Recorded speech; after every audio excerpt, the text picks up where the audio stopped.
los amados del Señor. Reciban un saludo fraternal de parte de nosotros. Es nuestro deseo que sigan creciendo en el conocimiento y la gracia del Señor. En nuestro estudio acerca de la oración modelo, hemos llegado a la segunda petición que se encuentra en el versículo 12, la cual toca un tema sumamente importante para nosotros como pueblo de Dios. Hay un problema, el pecado no solo para los incrédulos, sino también para los hijos de Dios. Pero lo extraordinario es que para ambos casos existe una solución. Dios ha provisto el perdón. El tema que meditaremos en este momento se titula El pecado y su necesidad de perdón, primera parte. Está basado en el texto de Mateo capítulo 6, versículo 12 que dice: perdona nuestras deudas, como también nosotros perdonamos a nuestros deudores. La petición del versículo 12 se enfoca en la realidad del pecado en nuestras vidas como hijos de Dios, así como el enfrentarlo y confesarlos a nuestro Padre Celestial. Asimismo, se observa un principio fundamental en esta petición que nuestro Señor Jesucristo desea enseñar a sus discípulos, y es que antes de pedir perdón por nuestros pecados, se presupone que ya hemos perdonado a aquellos quienes nos han ofendido. De manera que esta es una petición que toda alma necesita enfrentar en su vida de oración. Y en los versículos 14 y 15, nuestro Señor Jesucristo hace un comentario ampliando un poco acerca de este tema.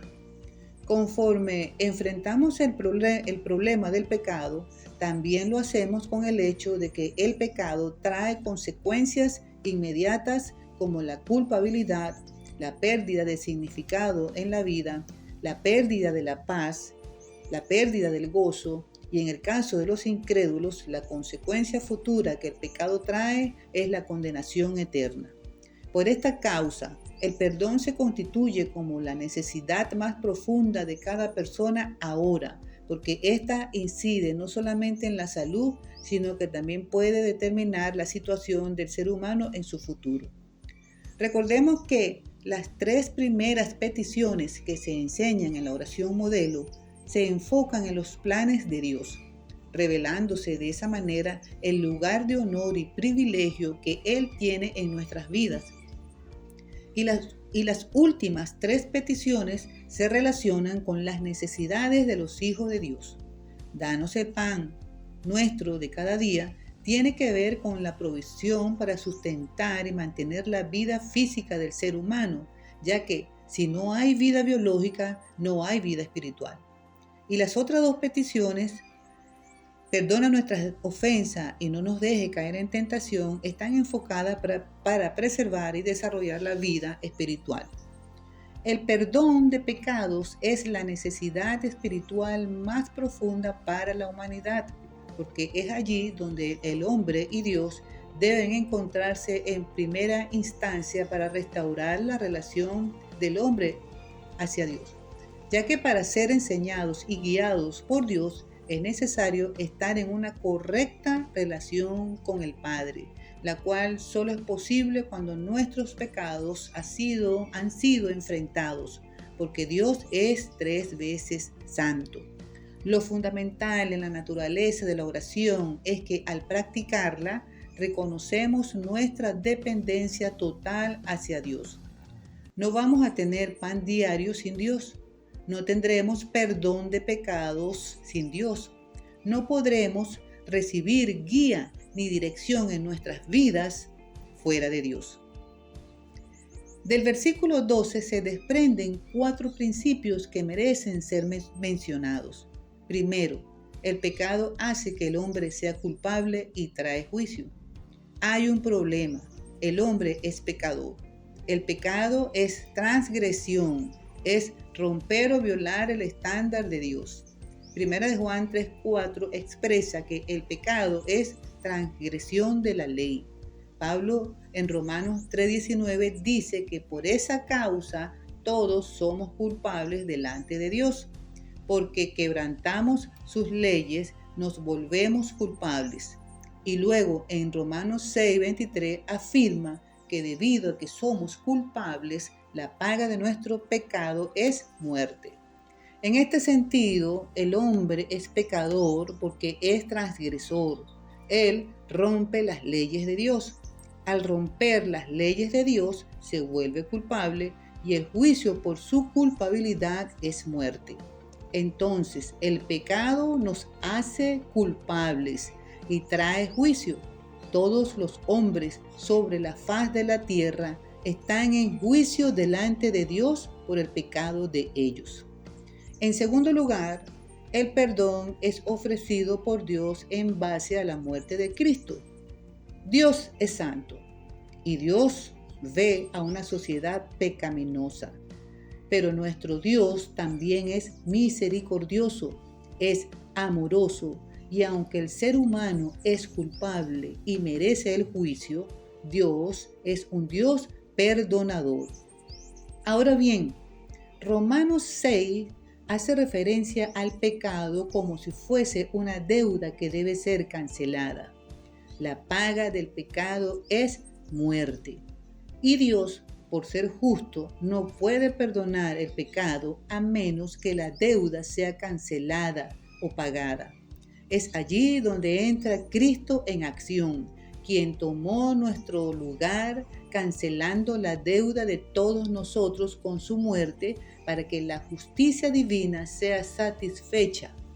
Entonces, aunque la paga del pecado es muerte, pero la dádiva de Dios es vida eterna en Cristo Jesús, Señor nuestro.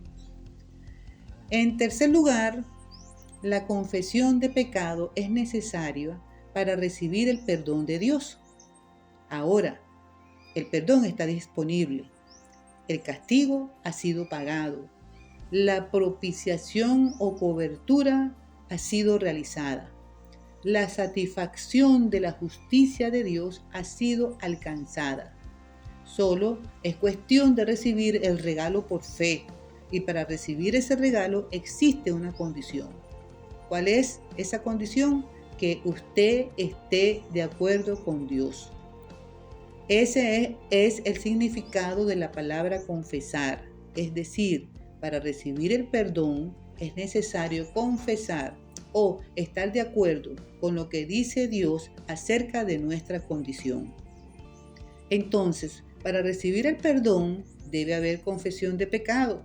Primera de Juan 1:9 lo dice de esta manera: si confesamos nuestros pecados, Dios, que es fiel y justo, nos lo perdonará y nos limpiará de toda maldad. En otras palabras, para los hijos de Dios, la confesión de pecado es fundamental para recibir perdón. La Escritura nos ilustra esto en Lucas 18, con la historia del fariseo y el recaudador de impuestos, quienes van a orar al templo. Uno le daba gracias a Dios porque no era como los demás y porque ayunaba y diezmaba. En cambio que el otro decía: oh Dios, ten compasión de mí que soy pecador. Y Jesús dijo: este hombre y no aquel volvió a casa justificado ante Dios. ¿Por qué? Porque uno se rehusó a reconocer su pecaminosidad y el otro la reconoció. Entonces, para recibir el perdón disponible, es fundamental la confesión de pecado. Estar de acuerdo con lo que Dios dice acerca de nosotros. Y Dios está dispuesto y pronto para perdonar al que lo confiesa. Y por último, tenemos el cuarto principio que dice: perdonarnos unos a otros es esencial para recibir el perdón para nosotros mismos. Y en cierta manera, es el enfoque central del pasaje de Mateo capítulo 6, versículo 12. Sin embargo, al leer los versículos 14 y 15, muchos se confunden y llegan a la conclusión que solo seremos perdonados si perdonamos a otros. ¿Quiere decir que nunca voy a ser perdonado por Dios hasta que yo perdone a alguien más? ¿Cómo puedo perdonar a alguien más si ni siquiera soy un cristiano? Pero esa pregunta presupone el malentendido del concepto entero en los versículos 14 y 15. Respecto a este punto lo estaremos meditando en una siguiente entrega. Tal como se ha visto del versículo 12 de Mateo 6, se desprenden 4 principios. 1. El pecado hace que el hombre sea culpable y trae juicio. 2. El perdón es ofrecido por Dios en base a la muerte de Cristo. 3. La confesión es necesaria para recibir el perdón de Dios. 4. Para recibir perdón como hijos de Dios es esencial perdonarnos unos a otros.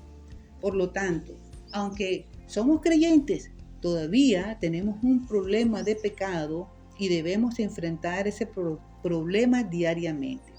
Por otro lado, esta petición que nuestro Señor Jesucristo incluye en el versículo 12 es realizada por alguien que ya pertenece a la familia de Dios.